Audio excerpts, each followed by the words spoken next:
We at Radio Salad Studios are strong supporters of our friends at Red Juice Studios. They produce some great shows and could produce yours too. If you have an idea on a podcast and you're not quite sure where to go, these guys can help. Check out their stuff at redjuicestudio.com. There's a cool kitty cat on the splash page. Go see it now.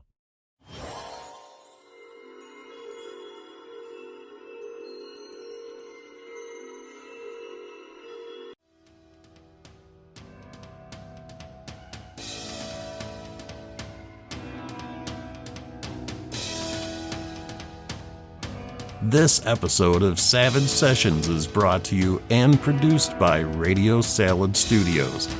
We are an actual play podcast dedicated to tabletop role-playing games of all shapes and sizes. So strap in, grab your dice, and let the epic journey begin. And without further ado, on with the show.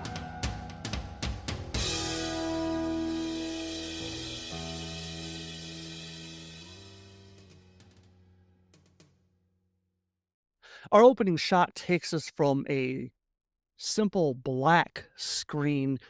We can hear in the background sounds like a young man whimpering. And as the camera is moving, we can see that it's moving past objects, like boxes, maybe some barrels. It's still dark, but it's slowly getting illuminated.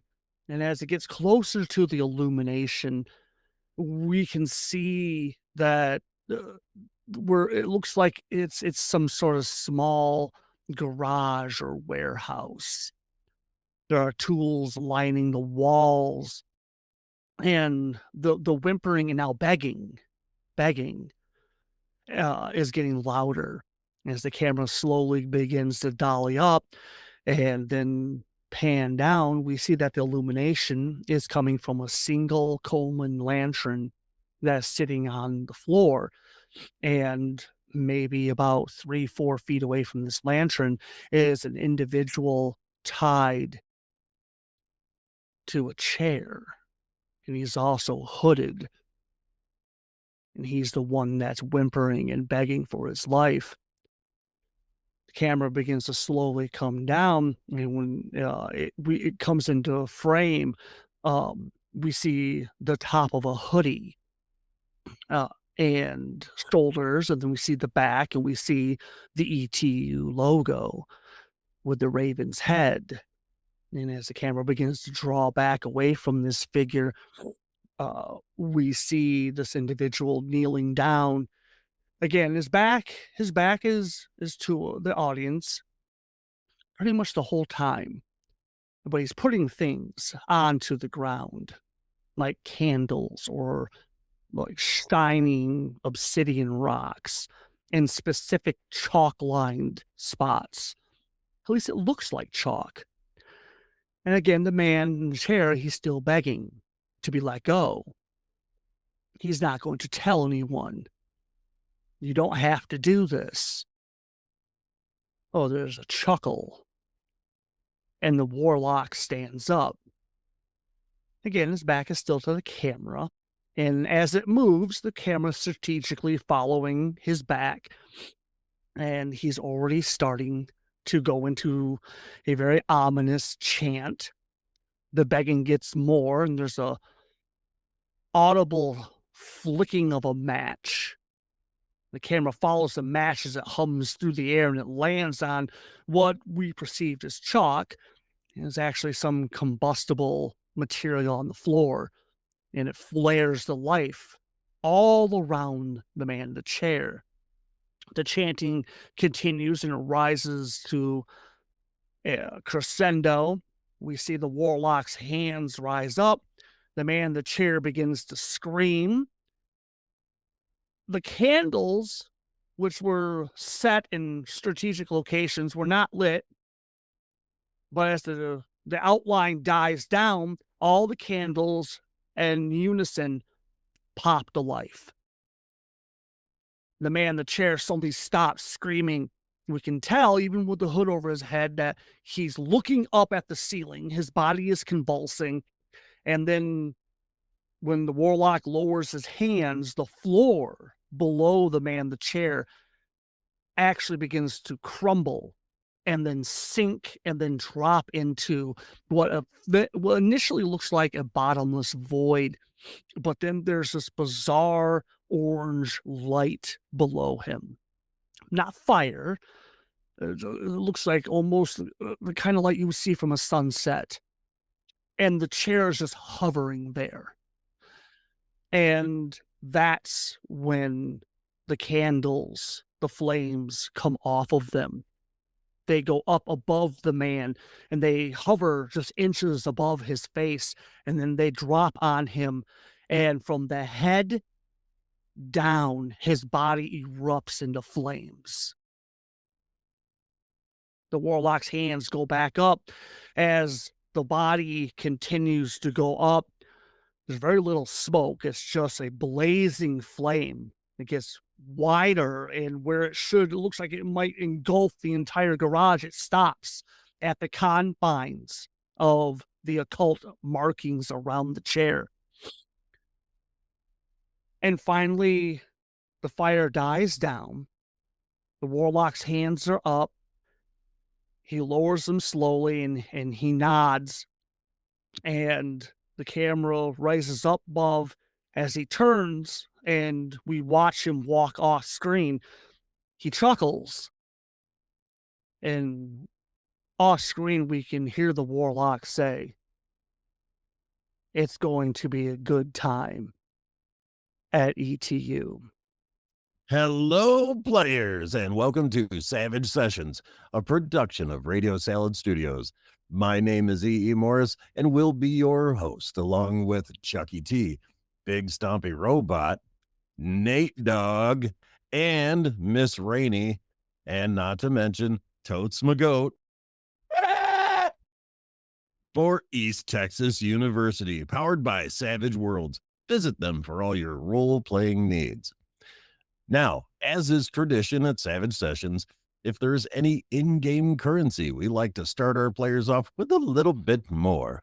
And for this system, it comes in the form of bennies, my favorite. My precious. Anyway, these are points that the players can spend to do cool and crazy things in the game, like survive. So, I ask you, Chucky T, let's do this. All right. Hello, players, and welcome. Yes. So the players are starting with their initial 3. I'm giving the opportunity to earn a 4th. The only time that they will be getting refills is through good role play and the likes in the game. Otherwise, at the beginning of each session, they can probably earn maybe 1. So all I'm asking for is a who are you? A 60-second introduction of yourself and the character you'll be playing. Who would like to go first? Oh, Nate, you're on the clock. Hi, I'm Hernando. My family is a founder. We've been in Pine Box for a while. I wouldn't say we're rich. I would just say we're wealthily advanced than other people. We've just had more opportunities to, evolve than, let's say, the less fortunate. Okay. Well, I'm a freshman. And I just hope I can have a normal time at this one. Nice. Nice. Okay, well done. Go ahead. Take your 4th. My name is Bambi, but I like my mother. There's one of the richest in spirit people that you will meet. I am I'm nowhere near as rich as he is, I don't think, but I'm not exactly chewing cud. The thing about me, the most important thing about me is that you don't have to be able to spell my name or even pronounce it or even know it, as long as you like to relax, because I'm really into relaxing. Anyways, I'm here And I'm really excited to be living in residence, having a little privacy for once and not having to be judged constantly by all the judges that infest my home. Nice. Yeah. Yeah. Okay. Go ahead. Take your fourth. Who's next? This is not mandatory.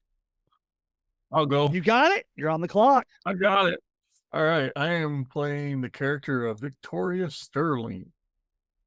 Victoria has come to East Texas because of the ROTC program. She wants to follow in like her parents did. They were both military. She doesn't believe that they were just analysts. She thinks that there was something more to what they were doing, but they won't tell her. Well, her father passed away when she was very young too, so he can't really tell her. Other than that, I am somewhat pretty much of a go-getter. I don't really come from money. And apparently I have ADHD. Oh, yeah. Oh, yeah. Well done. Go ahead. Take your fourth. Yes, sir. You're up if you want. You're on the clock. Oh, good. Hi there. I'm Everett Morris, and I will be playing the role of Marigold. I'm just, look, I'm just really quiet and to myself. I love to read. It's pretty much how I spend most of my time because, we came here from home, just, I don't even want to talk about it, but we're here in Pine Box now because of my dad, but he's really making things work. He's doing what's got to be done. Mom is really supportive, but I don't know that she's ever going to find a job, so that's fine. I mean, nobody seems to be really worried about it. So, but here I am. I'm just, gonna do a thing in college and make the best of it. But I'm just really quiet. I'm really soft spoken. I love to read. But I'm really friendly with people, and I just want to make friends. Find like-minded people. That would just be absolutely phenomenal. Well done. Yeah, and Yeah. I'm look, so that's the other thing. I ramble. Yeah. Just Go I ahead. just ran. Take I your just fourth. I love it. So that is awesome. Let me move you guys over to the main campus because at the bottom of the screen, where we transitioned from our opening credits, which was just dark screen with weird lettering and ominous music and the ETU theme song going on in the background, we go to a bright white screen that as the camera pans down, we see the blue sky horizon, we see pine trees as far as the eye can see, which quickly opens up into the spacious campus of East Texas University. The bottom of the screen subtitles, we see that it says it is September 6, 2014. We see a long line of cars and buses are going from the main road there and to the entrance to the university itself. And so we're going to start with the camera going down and swarming around number 28, the Holloway Suites. As we go to that parking lot, we see a lot of the students are milling around with, security helping guide people left and right. Veteran students of the ROTC are assisting. And we come down onto a long station wagon, an honest to God old school station wagon. And the just several red heads pile out of this car. And the main one that the camera focused down on is Marigold. Marigold.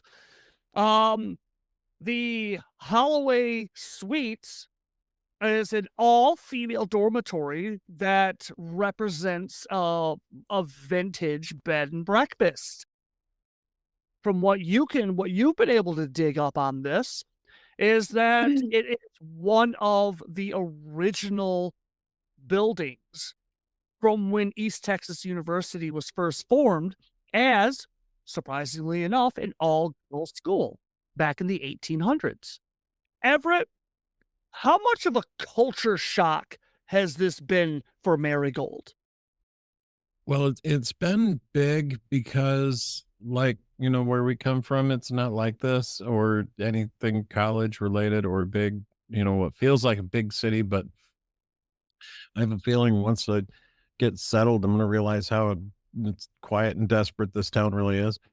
And, you know, but it's just, I'm not used to the really big campus and there's going to be a lot of people. And I just don't know that I want to be around all those people. Right, right. Never comfortable on a large campus, which is surprisingly because, well, first of all, you're originally from San Francisco. Yeah. And it So was, yeah, it's big, but like if you go to the parks, you can really be by yourself and hide in plain sight. yes, exactly. And it got even worse because this has been you've only been in Texas, quite literally, my God, a week or so. Your parents have been driving out, flying out here, quite often, which is fine. You were old Oh, enough to take care of your younger siblings. Your oh yeah. older brother has, he's moved on to bigger and better things back out in San Francisco. Both of your parents are academics. Both of them were professors at a prestigious college in San Francisco. Your mother, a biologist, your father, an archaeologist, and history nut. And so when you had that rather abrupt family meeting several months ago that you guys would be moving to Texas. Yeah, I'm not really big into change, but you know, I'm looking at it with a really great, optimism, you know. Right, right. Yeah, and then the weirdness just kept on getting weirder as come to find out that your father isn't because again, study, then research. Pine Box, Texas is a college town. Okay. All right. Um, yeah, your father isn't getting a job on at the university. He's got a job at the local high school as a Yeah. history teacher at a local high school. Yeah, that's really weird, but I figure it's maybe to just kind of calm down things around him because if he's like really stressed with the college setting, the high school setting would be a lot more calm, I think. Right, right, yeah. So, and then your mother dropped her prestigious biology job to stay home to raise your two twin your twin sisters. Yeah, I'm really confused about that, but I guess it's not my business, you know. But Right. it's I thought she was really happy, but apparently I don't know if she was, but maybe she's doing it until she sees something better come along. Yeah, the whole vibe of this trip has just been off. The last several months have been there's something wrong, Yeah, and you and I just don't can't. yeah, I don't bring it up either. I just, "Okay, mom," and "Cool, dad," and, you know, Right. whatever. And I Yeah. just do my part to help out really, and that's and so really this whole college thing is just gonna be a nice, deviation from all of that. Right.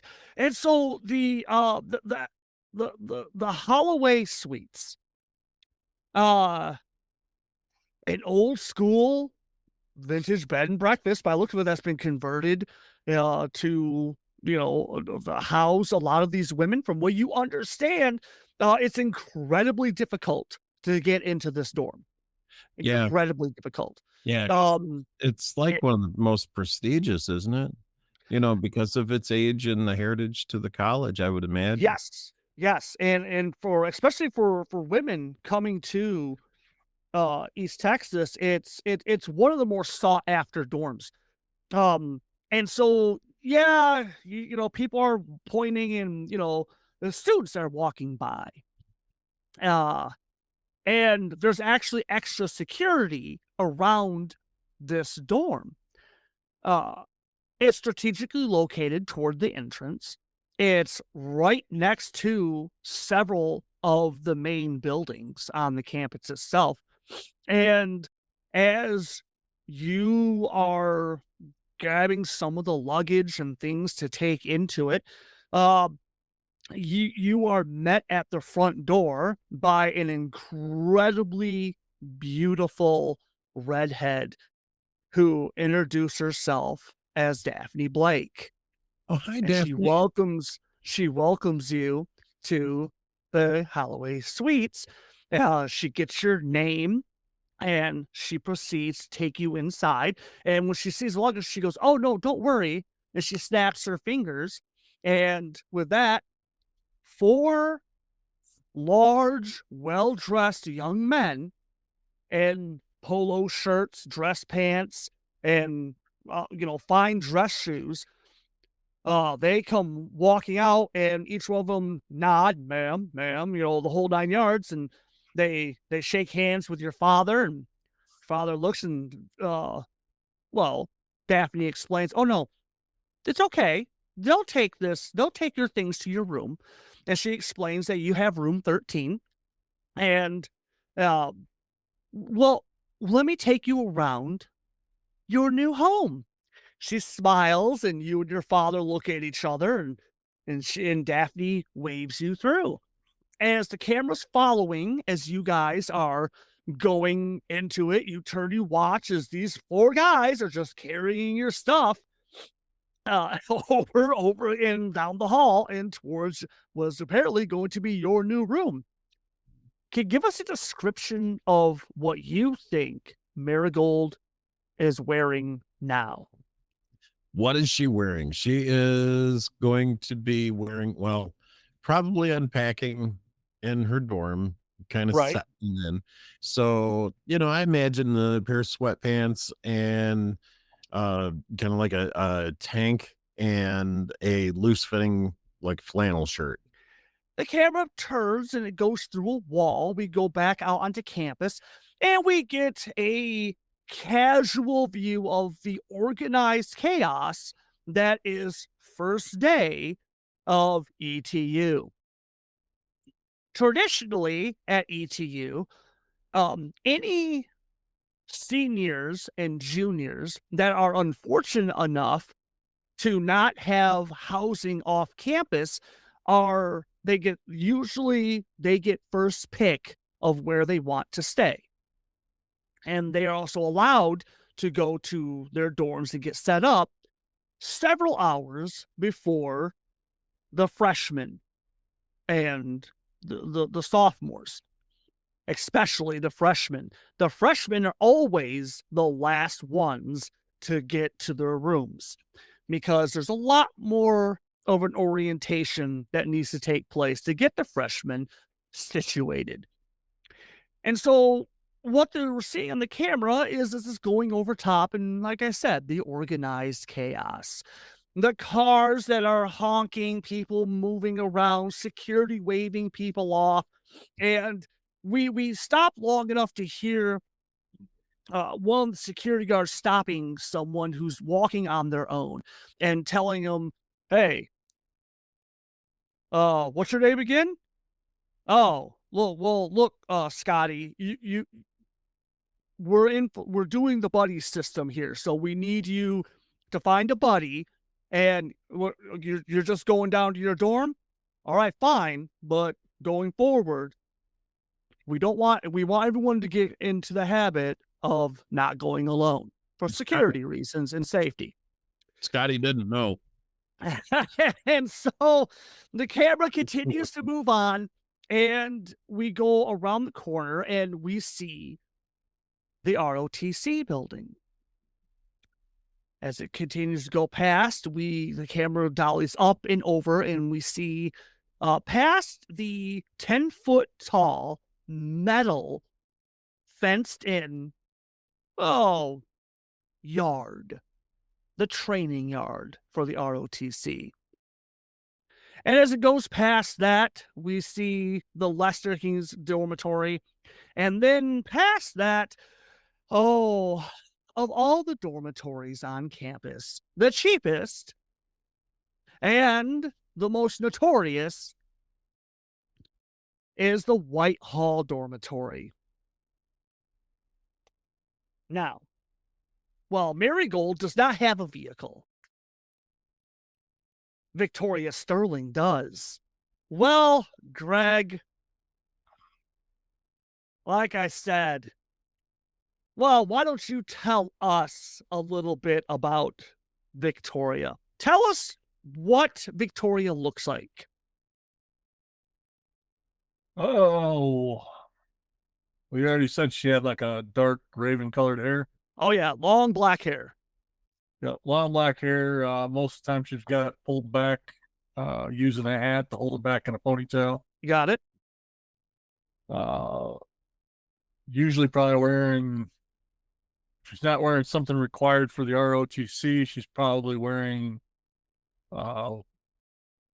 some type of workout clothes, or she's not really concerned about fashion, so to speak. Okay. She's a rather active person, so she likes to exercise. She likes to run. All right. She doesn't, but she also gets easily distracted. Yeah, that's a thing. And you said that she has a vehicle. Yeah, she has a Jeep. Yep. I'm So, almost picturing. yeah, what kind of Jeep do you think Miss Sterling Can't drives? remember what year. I almost This is think 2014. What's that?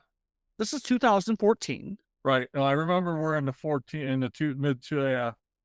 But I'm trying to think of the year for the Jeep, because I almost picture it being like the same style as like the one that Daisy drove on the Dukes of Hazzard. Oh, she has an old school Jeep. Okay. Got an old school Jeep. Okay. All right. Well, that fits her personality, though, doesn't it? Like, it's very utilitarian. Yeah, and it's definitely not as nice as that one. It's a little rusty.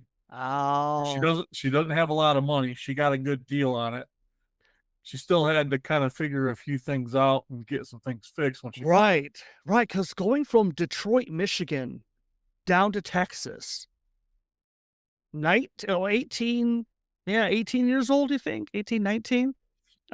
Yeah, that was an adventure all to itself. Because, I mean, the whole gig is... The way she drives, she was lucky she made it. Love it. Yeah. So as you're pulling up, you almost get sideswiped by another Jeep.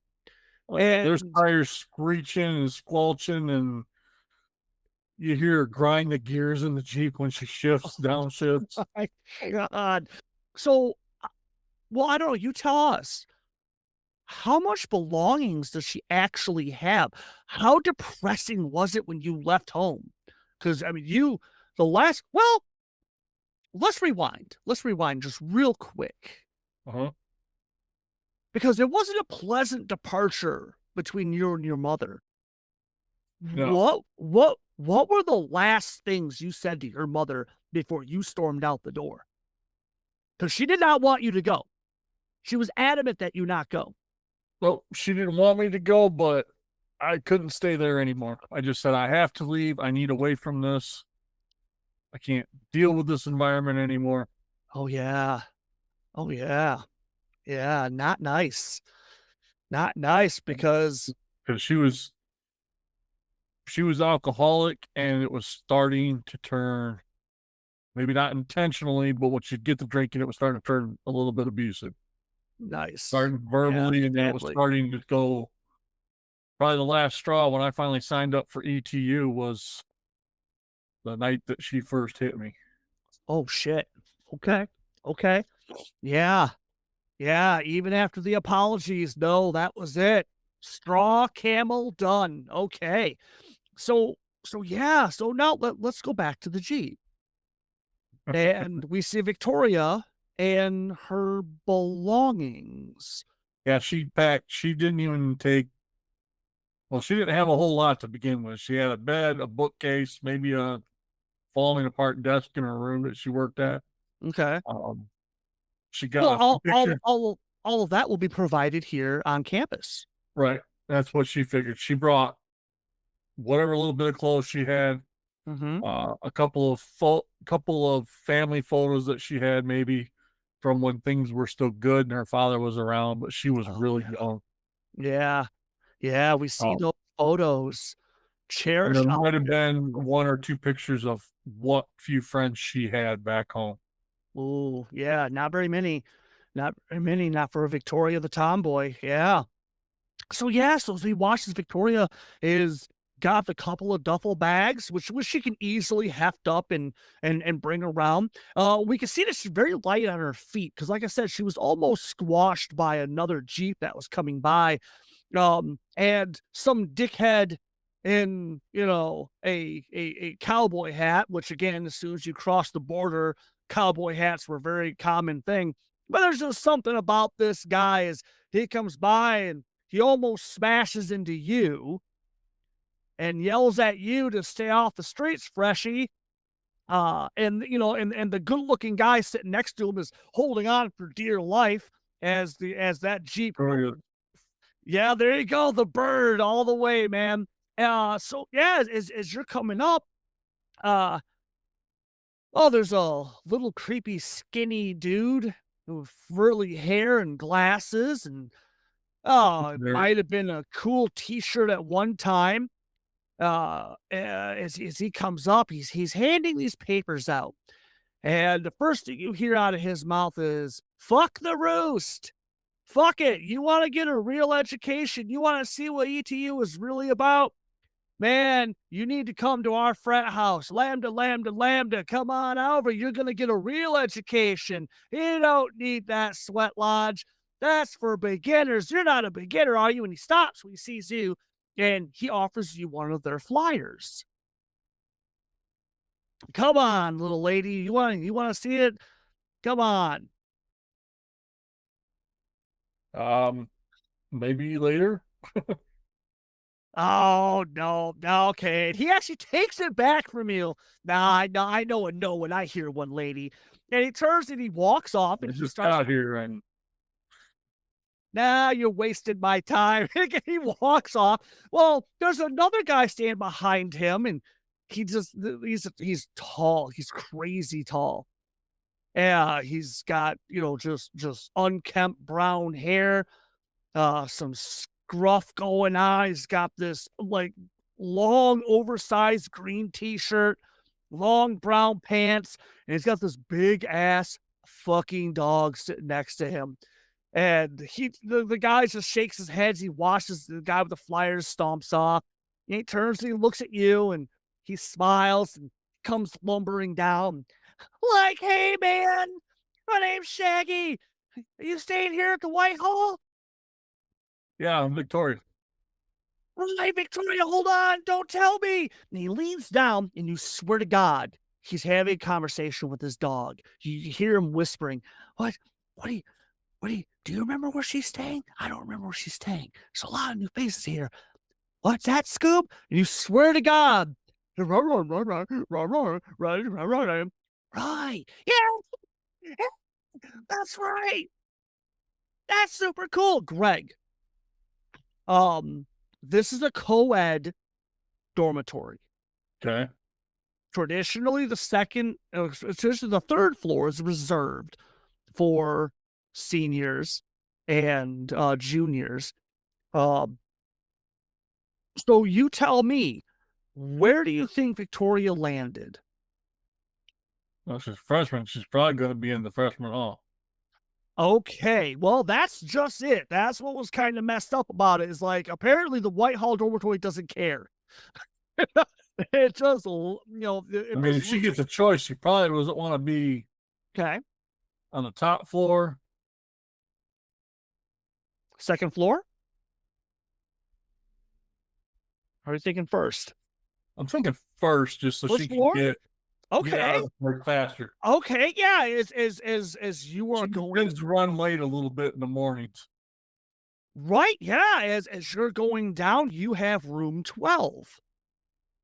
And as you are, um, well, 112, so it's like first floor, room 12, and so as you're going down and you're looking for, you know, your dorm, you get caught up on some luggage, and this very attractive black lady helps you out. She's got her hair's done up and in the stylish palms on the sides, and she's wearing like really loud halter top, fishnet underneath of it, and she's got you know distressed bell bottom pants with sandals, and she's like her eyeshadow and stuff is done up almost reds and greens and all this, and she bumps into you and she apologizes and she's like, "Oh, hey, I am so sorry. Oh my god. Hi, I'm Rowan. How are you?" Victoria. Victoria, oh my god, pretty hair, pretty name. And she's like, let me help you. I'm still waiting for my roomie to show up. Oh my god, this is so great. I've only met like what, 1, 2, 3, 4, 5, maybe like 12 people. Come along. And she grabs one of your duffel bags and she doesn't walk. She like springs like a little doe. And she's going, this is gonna be so cool. Oh my god, I can't believe you're across the hall. We are gonna have so much fun because I can tell. Oh my god. Do you party? Are you going to the party or are you going to the sweat lodge? I haven't decided. I'm not a big drinker or anything, but Go to the sweat lodge. Trust me, you'll have more than enough time to get acclimated to, catching up to me. And she smiles and, come on, this is going to be so good. And so the camera pivots as we watch as Victoria and her newfound friend, Rowan, are going down the hall. The camera passes through a set of walls. We go back out and who do we want to move on to next? Nate. All right. Hernando. Okay, so Nate. I'm your next victim. Here you are the next victim. Because like I said, I know. Buddy. So like I said, if you look at the map and you see the L, these are the dorms. And so you have oh my god, because I got to move this map now because I can't read that freaking thing. I'm going to edit all that out. Okay, so you have the Lester Hughes Dormitory, the Linda Kitchman Tower, the Manuel Travis Athletic Dormitory, the Stanberry Hall, and then the Whitehall Dormitory. Okay, so which one is like the most expensive?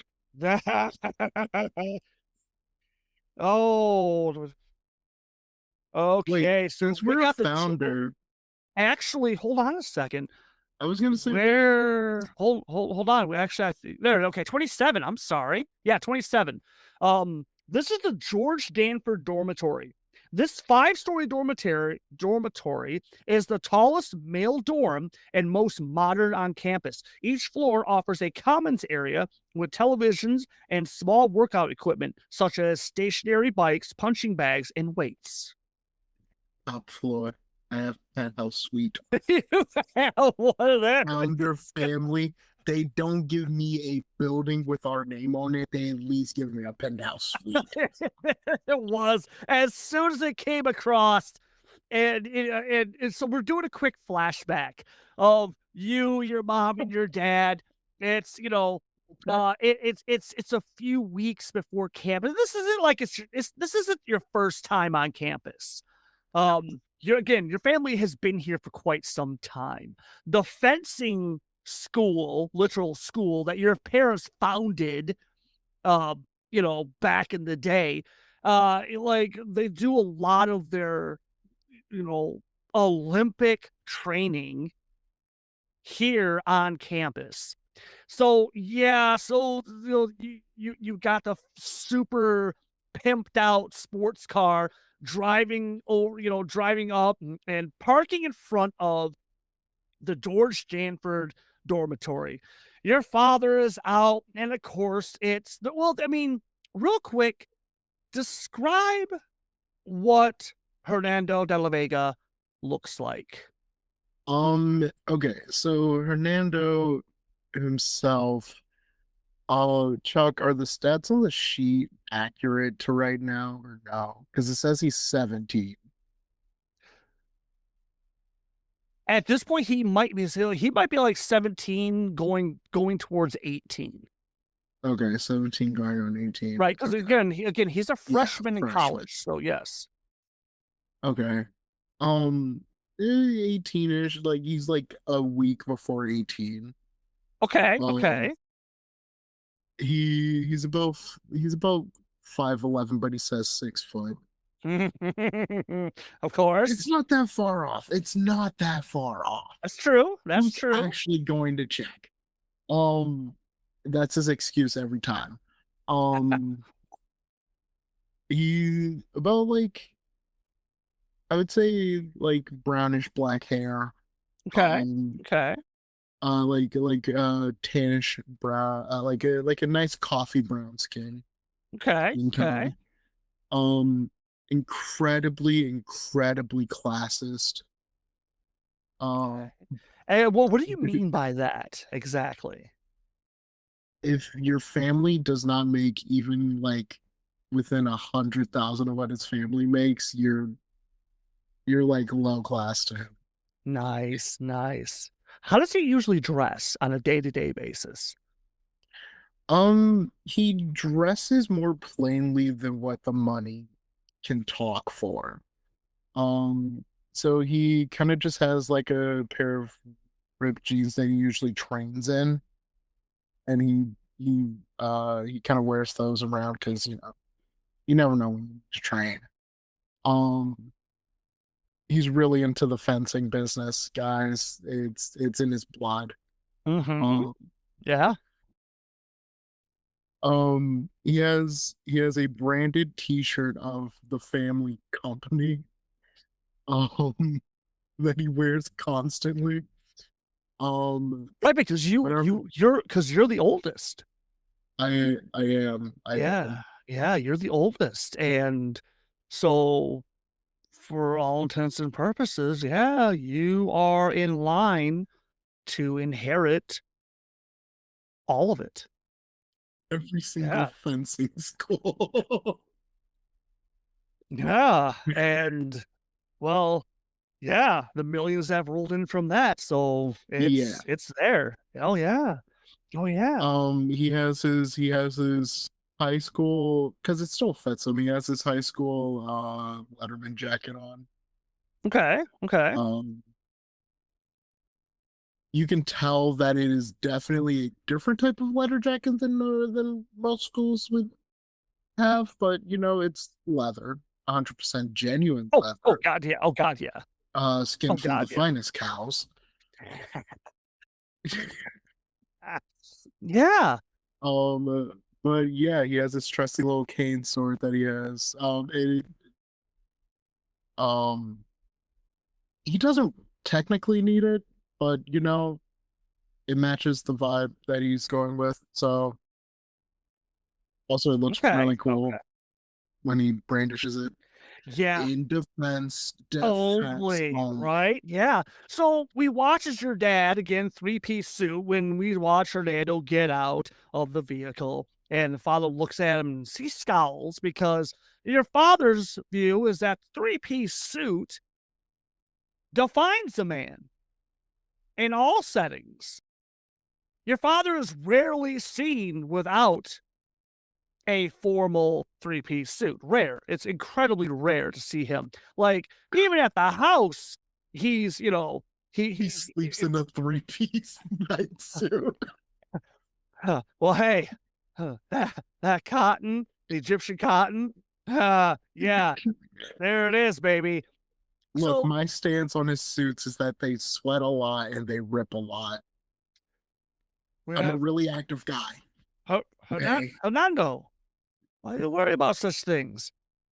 We have people to fix those for us. We can always buy a new one.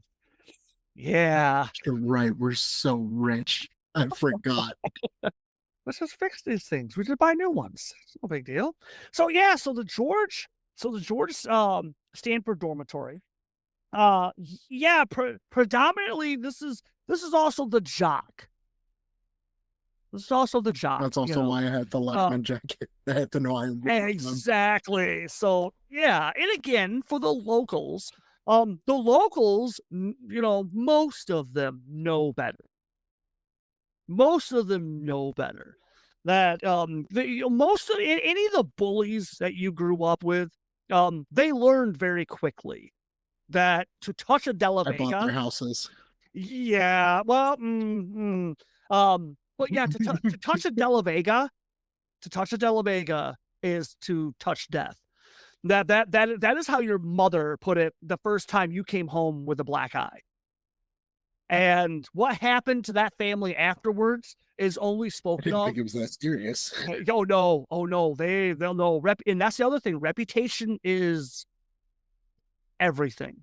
Money is one thing, but reputation can be everything. Oof. Yikes. Yeah, I no should have bought a pressure. 3-piece Letterman jacket.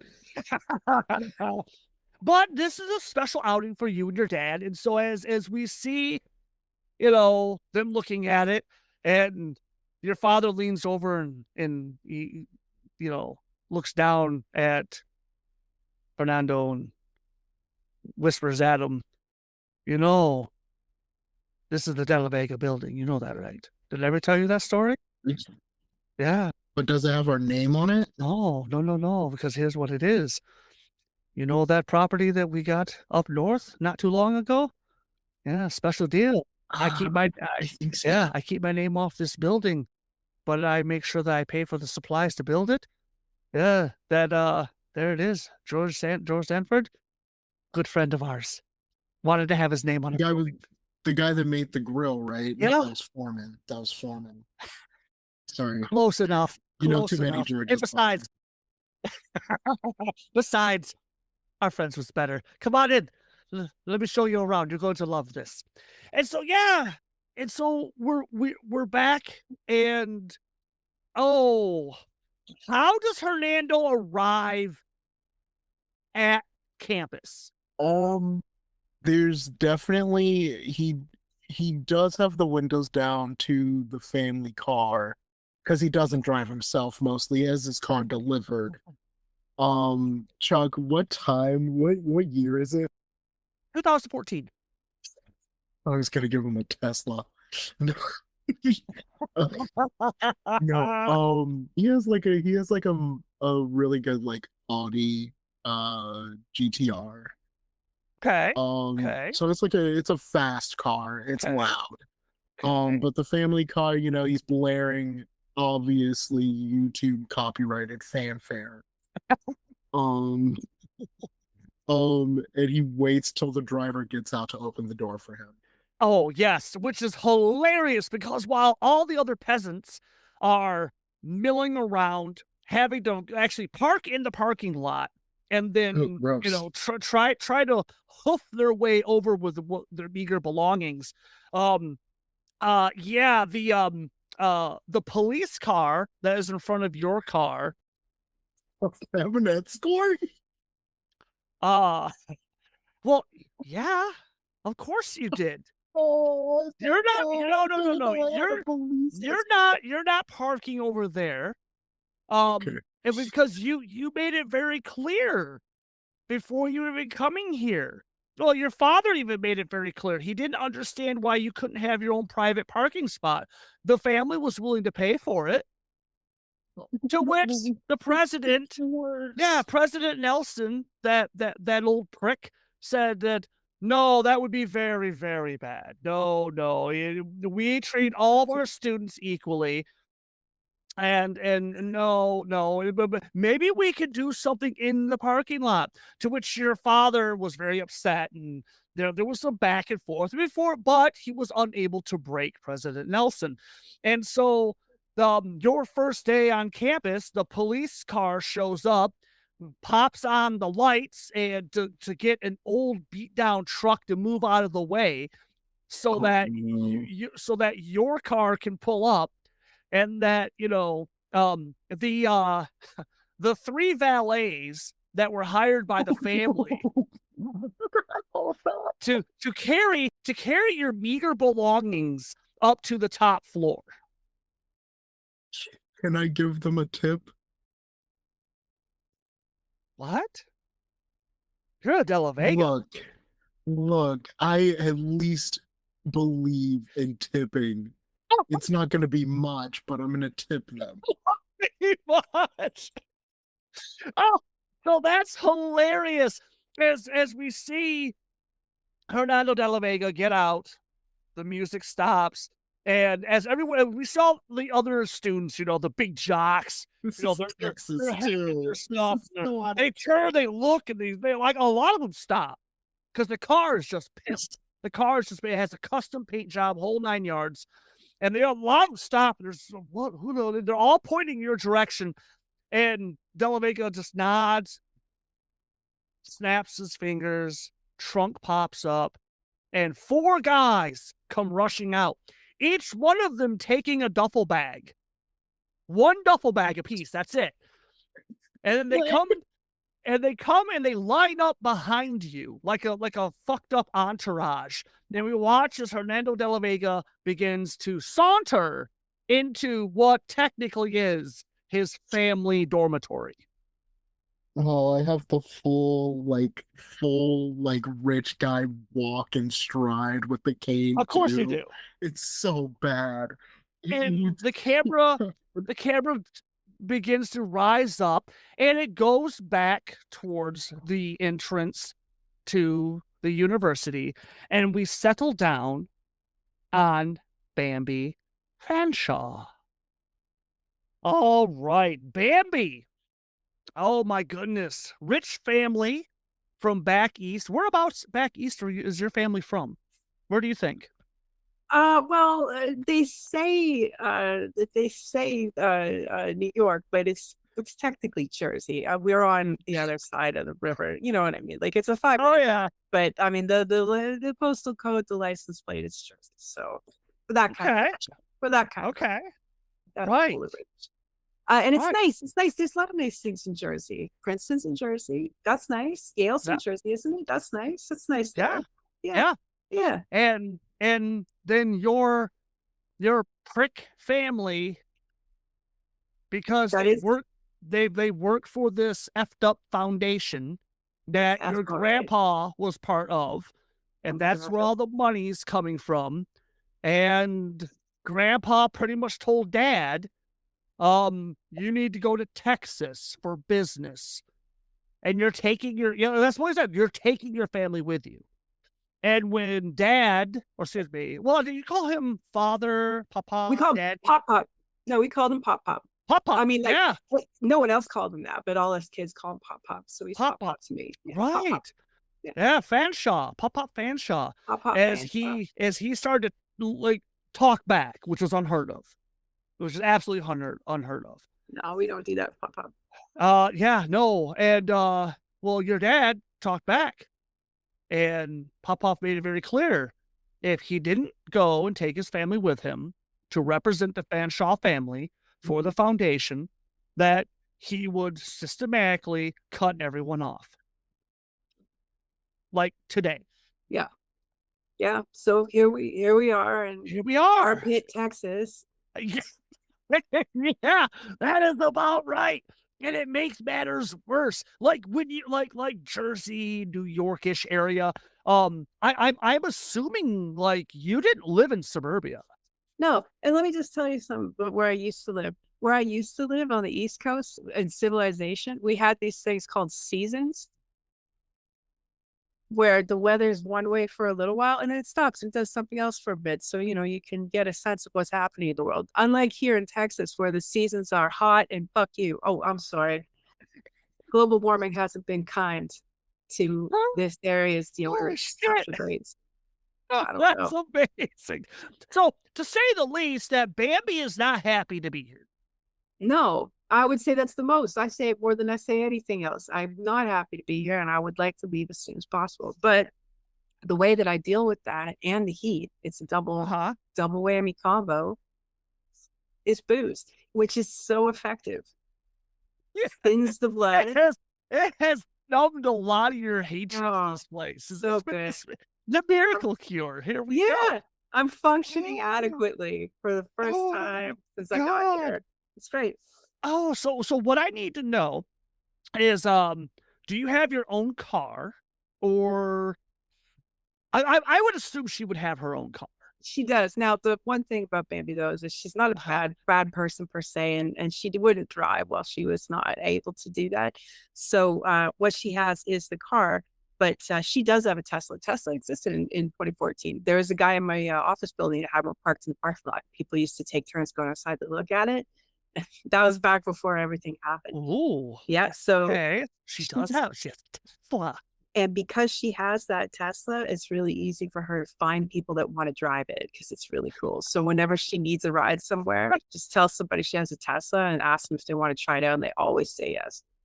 Fantastic, because I need to go across the street to one of those that shitty party store over there with the creepy guy who talks in the third person all the time. Fantastic. This is going to be a great year. Great year. According to your dad, you're looking at like 2 years here, and after 2 years, if you want to go someplace else, and this is the scary part, he thinks Pop-Off will allow you to go someplace else. But we're not sure. Yeah, thinks. You don't like that word, thinks. That usually means no. So what I need to know, though, is, like I said, you got all those dorms. I highly doubt she's staying at the Whitehall. But then again, I could be wrong. Because the Whitehall has that reputation. But then again, one look at the Whitehall, it's a 3-story monstrosity with like the stairs going up to each floor, and it looks like a giant motel, honestly. Old school 60s motel. You know, with like the balconies that go around each floor. Yeah. Is that a giant fuck no? Oh, no, it's fantastic. The thing is that it's really more of like a, what's the word I'm looking for? Oh, you slumming it? No, it's tacky. That's what I'm looking for. It's tacky. It's a wasp word. It's the East Coast rich people way of saying that this is too much. You're doing too much. So they're doing too much. It is very nice and it is a lovely place, but they've gone out of their way to like spray it with gold and like hang, like it's tacky. It's ostentatious. It's Austin Powers-acious. I don't want anything to do with it. But yes, it is quite expensive. And if you walked in there, you definitely would know that this person came for money. You just think that they were also had like the worst taste in the world. That is okay. So you want her to stay at the Whitehall dormitory? Yeah. Oh my God. Okay. So this is a co-ed dormitory built in the 1930s, but has been renovated several times. Unfortunately, the last time was in the early 1970s. It is a 3-level structure with an outside set of stairs going from floor to floor, with concrete balconies and small wrought iron handrails. The rooms are a little larger than other dorms, but the first floor dorm includes a kitchenette. Many stories of hauntings and weirdness originate from Whitehall. Okay, so she's at Whitehall. Oh, okay. I did not see that coming. All right. Nice. Okay. So I'm gonna put you there. Nicely done. So yeah. Oh my gosh. So the Tesla, that draws, some looks. Especially because it's bubblegum pink. That is, of course it is. Of course it is. Nice cheetah print seats and everything. Now in Texas, it's very normal, but where I'm from, it was quite the shaggin' wagon. That's the thing. Yeah. Oh no. Oh, Bambi, I guarantee you are the only one on campus with a bubblegum pink Tesla. Yes, I guarantee you. I'm so mad. I thought Tesla was like a recent thing, not 2014. I'm so mad I could have had a Tesla. Yeah. No, you got a pimped out Audi. Are you I kidding me? a pimped out Audi, and it does right? like the 8 ball. It does have the 8 ball on it. That's an old money car. Like this, I'm like nouveau riche. Like, you know what I mean? Like I'm, your new Yes. money. yeah, this is Right? a new money car. Yeah, Yeah, it's a new money right, car. yes. Yeah. So as we see Bambi Fanshawe, it's pronounced Fanshawe. Fanshawe. Fanshawe, And yes. just as a note to everybody out there, we know, we have to spell it for people all the time. We know, we do it anyway. It's a way of showing you that we can afford it. I've got so much time to kill. I can afford to tell every single person I meet how to spell my name and then have the exact same conversation with them about it. That's how rich I am. Oh, fuck yes. So as we watch this, Bambi is getting out of her bubblegum pink Tesla with the cheetah print on the inside. What does Bambi look like, and how does she normally dress? on a Bubbly. day-to-day basis? Bubbly, and bubbly. I would definitely say that Bambi is what you would imagine. If you close your eyes right now and I say my name is Bambi, it's what you imagine.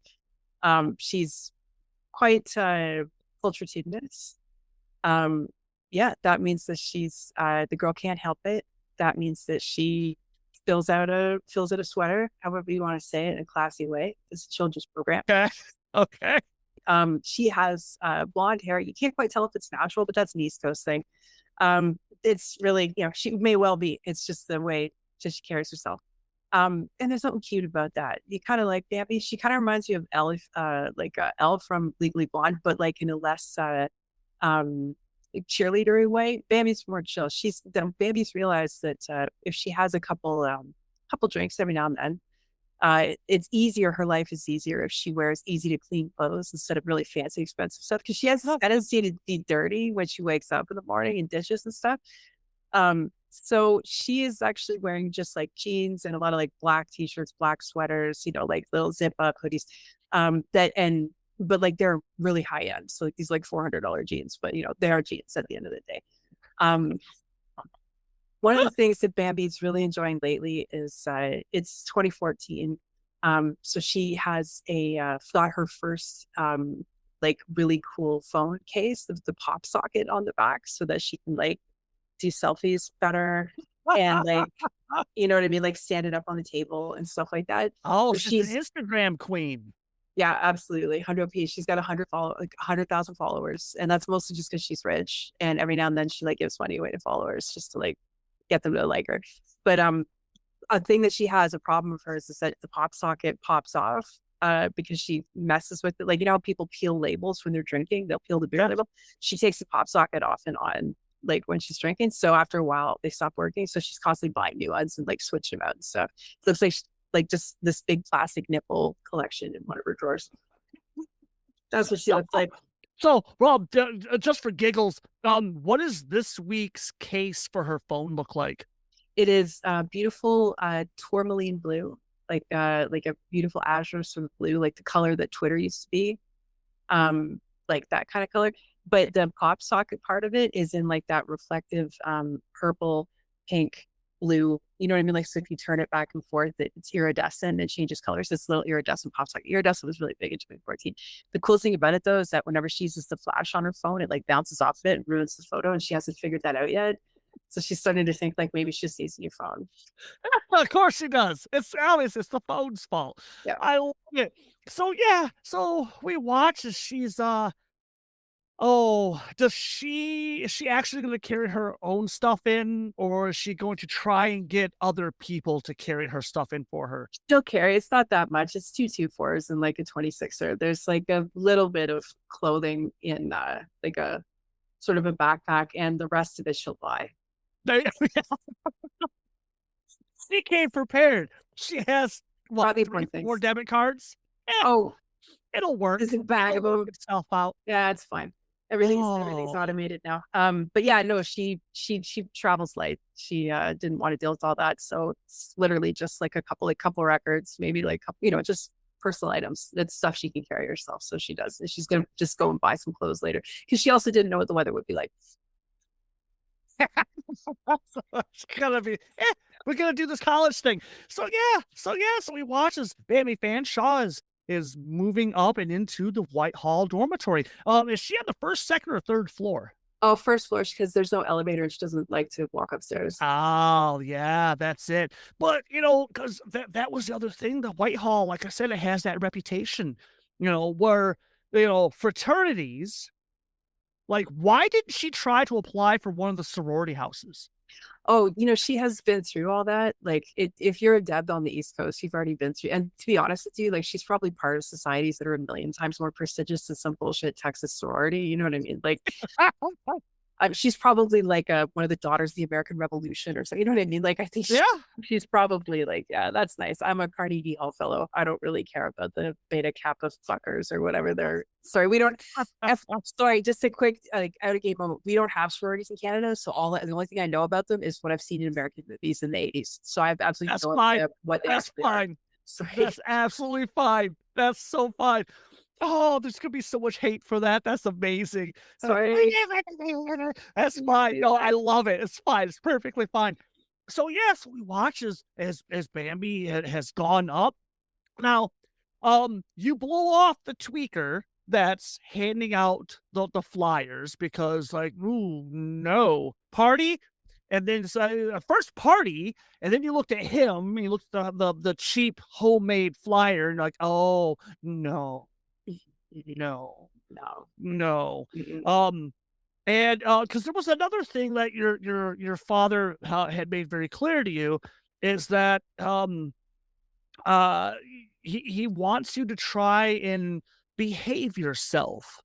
I always behave myself, Daddy. Oh, I know, sweetheart, but you know how Popoff is, and well, we're representing the family this time, and I know, darling. Again, it's only 2 years, and I'll do my best to move you on to Atlanta, Houston, something along those lines. Pop has a whole secret family in Canada. I understand, darling, but we don't get jealous. We're above such things. So just go, try to behave yourself as much as possible. Don't worry about most of the classes. I'm pretty sure those will just be formalities for us. Oh, I'm going to miss you. Which is hilarious because when he shuffles you out the door, like I said, he lives now in suburbia. Literal suburbia. All the houses look damn near identical. It is a form of hell for you. Yeah. Trucking up 7-Eleven sometimes to get oh no, what is get that? some cream meal coffee. Good God. Oh, not even gourmet. Oh, Jesus, no. Why? Why would daddy and mommy do this to you? Oh, God. And mom. Oh, your mother. Oh, you talk about mess. The only thing that's saving her sanity right now is that they have, like, the local neighborhood, watch and, HOA. the HOA. HOA. Yeah. Condo board. Yeah. Yeah. That's what it is here. That's the only thing saving your mother's sanity right now is that she has pretty much strong-armed her way into that. And she says, and I quote, 3 months from now, we running this son of a bitch. And she's, between drinks. So, yeah, now we know where Bambi got it from. Yeah. So we watch as Bambi is going up, and Shaggy is not out. He is on one of the other floors helping some other students. Because unlike the other dormitories, where it's pure insanity to have an RA covering an entire building, the only one that might be able to get away with that is honestly the dormitory where Marigold is staying. And even then, each wing has an RA, but apparently for this 3-story monstrosity, Shaggy is the guy. Give me 1 second, please.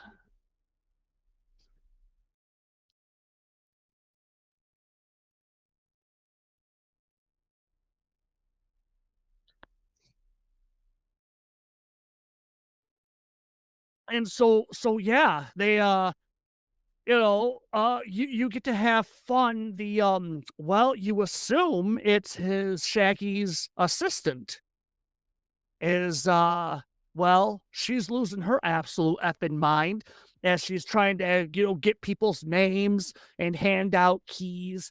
And she's by the time you come up, she actually looks down, looks up.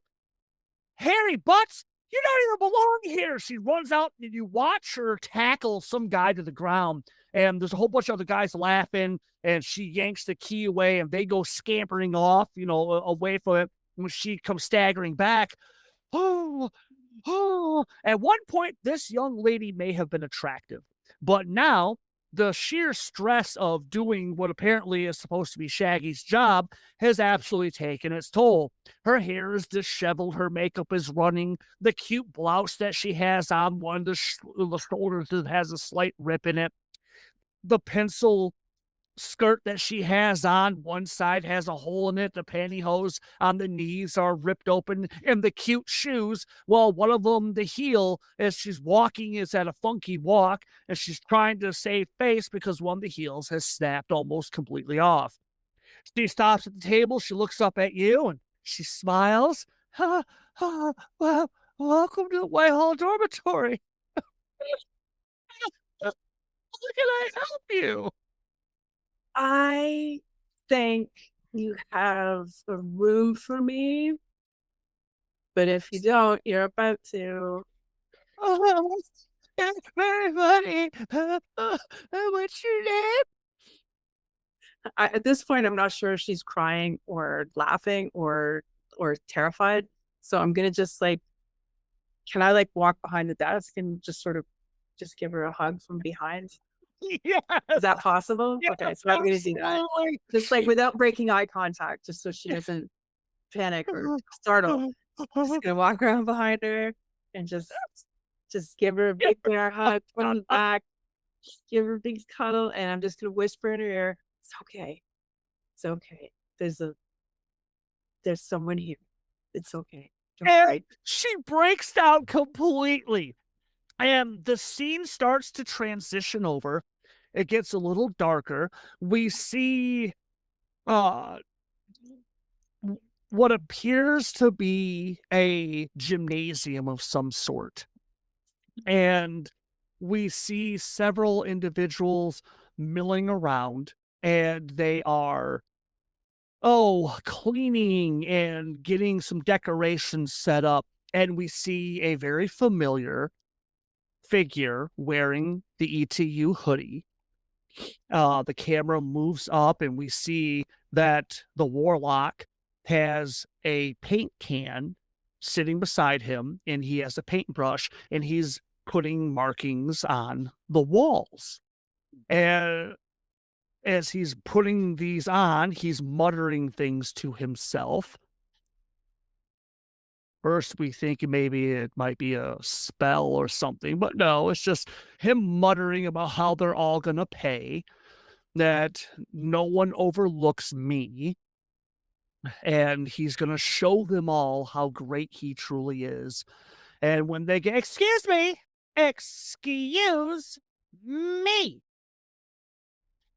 Warlock's head comes up, and again, the camera's looking at his back.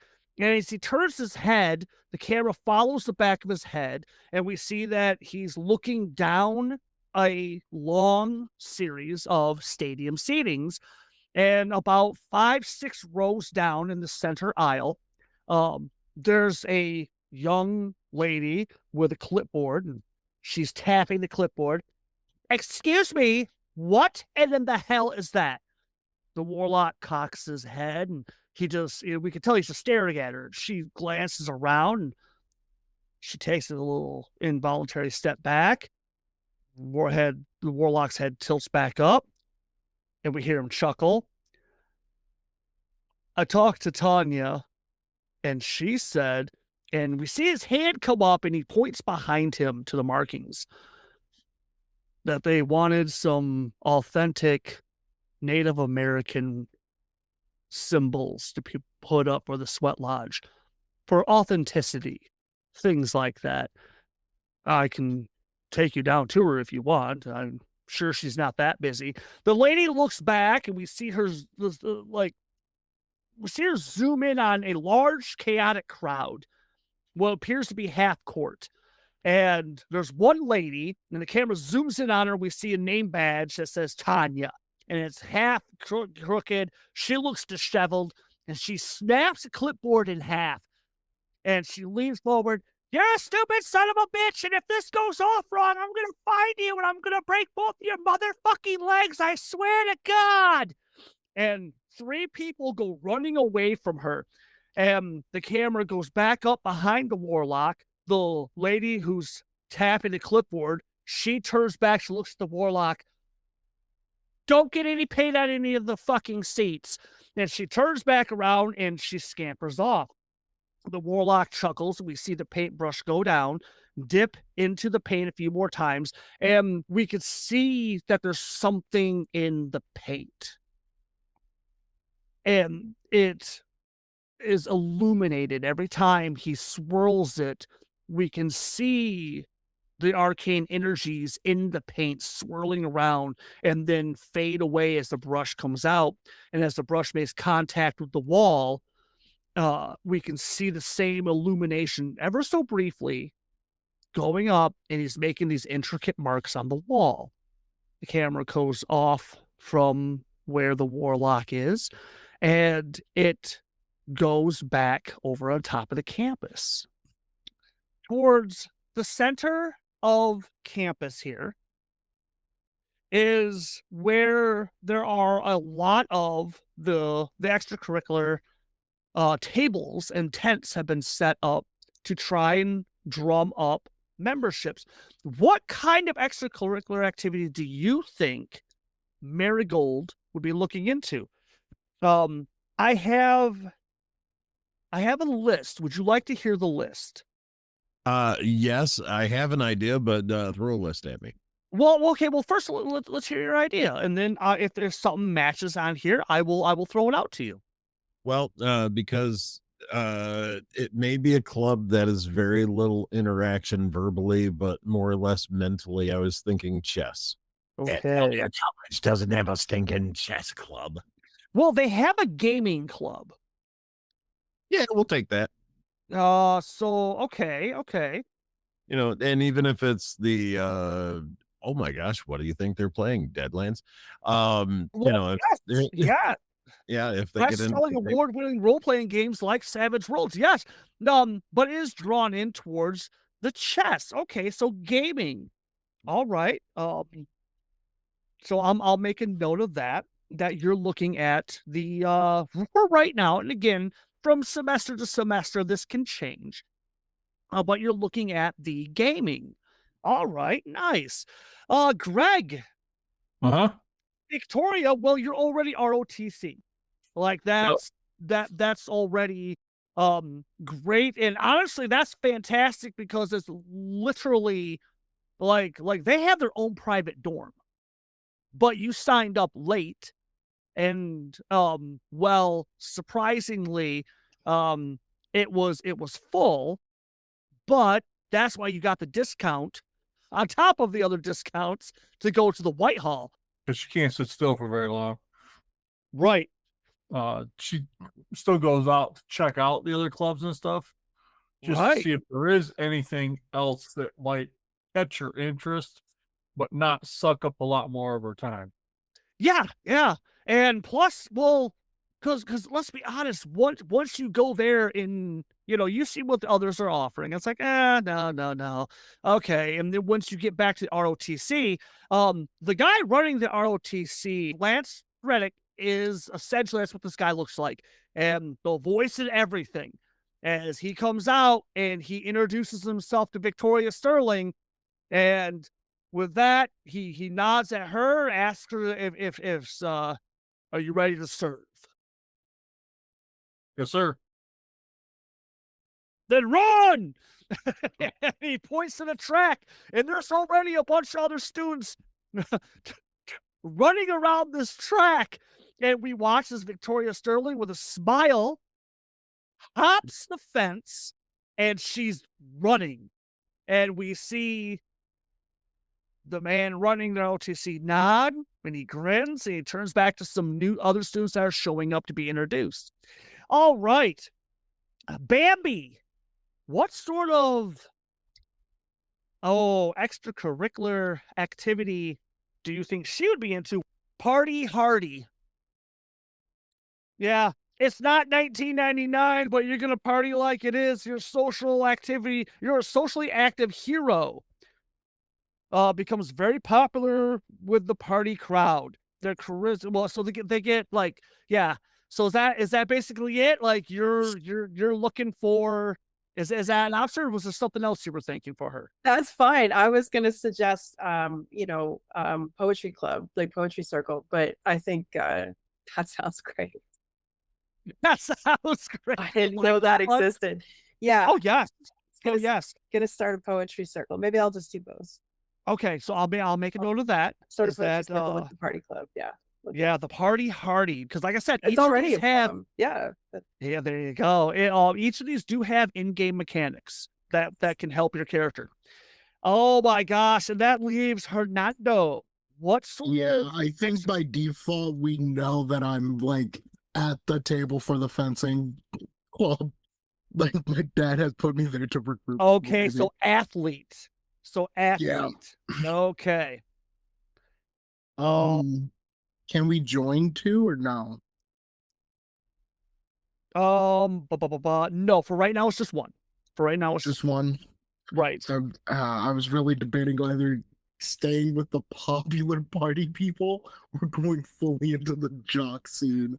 Well, like the fencing, because it's more than just it's promoting, it's participating in the athletic scene.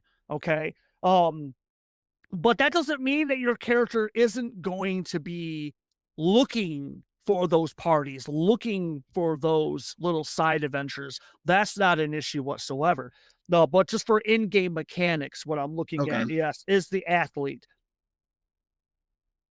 And so, as I welcome you to East Texas University, and before we go into our closing credits, we end where we began, with the warlock walking around away from the group that's actively busy, prepping the sweat lodge. And we see with him, in one hand, one arm, he is carrying what appears to be several links of industrial grade chains looped through one arm. And in the other arm, he has, it looks like a dolly of some kind. More like a wagon. And in the wagon, we watch as he stops, and he goes off camera, and we can hear metal clinking around. And we can hear him coming back towards the wagon, and he places something in the wagon with a heavy clink. And then he goes over towards one of the doors, and it looks like it's a door to one of the back entrances to wherever he's at. Excuse me. And we watch as he goes up to the door. He pulls out a length of chain, and he proceeds to chain off the door. And he secures it with a large industrial grade padlock. He turns and he walks away. And as he's walking away, the camera's dollying up. And we can see in the wagon, he has several fire extinguishers piled up in the wagon. And the screen goes black, and the credits roll. That's a wrap for this week. Join us again here at Radio Salad Studios, home for Savage Sessions. Make sure you follow us on Facebook, Instagram, and YouTube, and hit that bell icon to be notified when new episodes are released. Until we see each other again, go out there, be safe, have fun, and may the dice be with you. Always. This game references the Savage Worlds game system, available from Pinnacle Entertainment Group at www.peginc.com. It is unofficial media content permitted under the Media Network Content Agreement. This content is not managed, approved, or endorsed by Pinnacle Entertainment Group. Certain portions of the materials used are the intellectual property of Pinnacle and all rights reserved. Savage Worlds, all related settings, and unique characters, locations, and characters, logos, and trademarks are copyrights of Pinnacle Entertainment Group.